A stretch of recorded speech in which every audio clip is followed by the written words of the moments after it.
안녕하세요. 법무사 호인사무소 김민수 법무사입니다. 개인회생 사건이 법원에 접수되면 보정권고나 보정명령이 나오고 이에 대한 보정서가 제출되어야 개시결정이 됩니다. 보정권고는 회생위원이 하는 것이고 보정명령은 판사가 합니다. 이러한 보정권고 내지 보정명령은 문서로 하게 되어 있습니다. 그런데 개인회생과 개인파산은 서류량이 방대하다는 특수성으로 인하여 판사는 대리인 사무소로 전화를 하지 않지만 회생위원은 자주 전화를 합니다. 우선 회생위원은 대리인 사무소 직원들을 하대하는 경향이 있습니다. 외부 회생위원은 법무사나 변호사, 공인회계사이기 때문에 전화해서 하대하는 경우가 없지만 내부 회생위원은 법원의 공무원입니다. 신청인은 일반인이라 공손하게 대하지만 꼭 대리인 사무소 직원들에게는 본인이 상급자인 것처럼 하대하는 경우가 있습니다. 보통 회생위원이 전화를 하면 대리인 사무소 직원들이 전화를 받습니다. 그런데 저 같은 경우는 저희 사무소 전화를 제가 항상 직접 받습니다. 그러면 당연히 사무소 직원이라고 생각하고 반말로 시작하는 회생위원이 있습니다. 그러다가 사무장이냐고 물어보면 본직입니다라고 대답합니다. 그러면 말투가 공손해지기 시작합니다. 보정서를 제출했는데 이해가 되지 않아 전화하는 경우도 있지만 대부분은 신청인의 변제금을 올리라고 하거나 변제 기간을 늘려 총 변제율을 많이 변제하라는 전화입니다.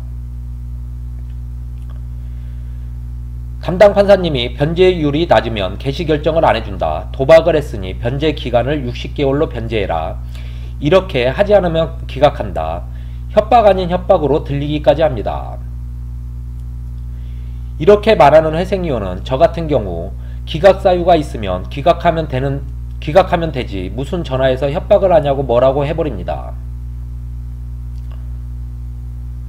그런데 대부분의 사무소에서 직원들이 전화를 받는다면 직원들은 회생위원의 말에 대꾸를 하지 못합니다. 말 그대로 직원이기 때문입니다. 저희 사무소는 회생위원들이 전화하면 제가 직접 전화를 받는 것을 아는 분들은 더 이상 전화를 하지 않지만 회생위원이라는 게 또 보직 이동이 되어 새로운 분이 오시면 알 수 없으니 또 전화가 옵니다. 저는 이런 보정은 전화를 하지 말고 근거가 낮게 보정 권고를 보내달라고 해버립니다. 시대가 변화해서 관공서 등을 방문하면 공무원들이 많이 상냥해졌습니다. 그런데 법원 문화는 아직도 시대에 뒤떨어져 있고 법원의 일을 하면서 먹고 사는 저희 같은 전문직 종사자들의 직원에게 함부로 한다는 것이 느껴집니다. 왜 같은 채무자 회생법을 가지고 개인회생 신청인이 사는 곳이 어디라는 이유만으로 관할 법원이 달라지고 서울회생법원은 채무자 회생법에만 근거하여 정확한 결정을 하기에 요구 서류만 잘 준비해서 제출해주면 개시결정이 되고 타 법원들은 사치 또는 도박을 했으니 원금 100%를 변제하라는지 같은 법을 가지고 개인회생을 신청하는데 지방의 신청인들은 이 자체가 상대적으로 불합리합니다. 모든 법원이 같은 법을 가지고 같이 해석을 하여야 할 것입니다. 오늘은 회생위원이 대리인 사무소에 전화해서 어떻게 하는지 실무상 설명드려 봤습니다.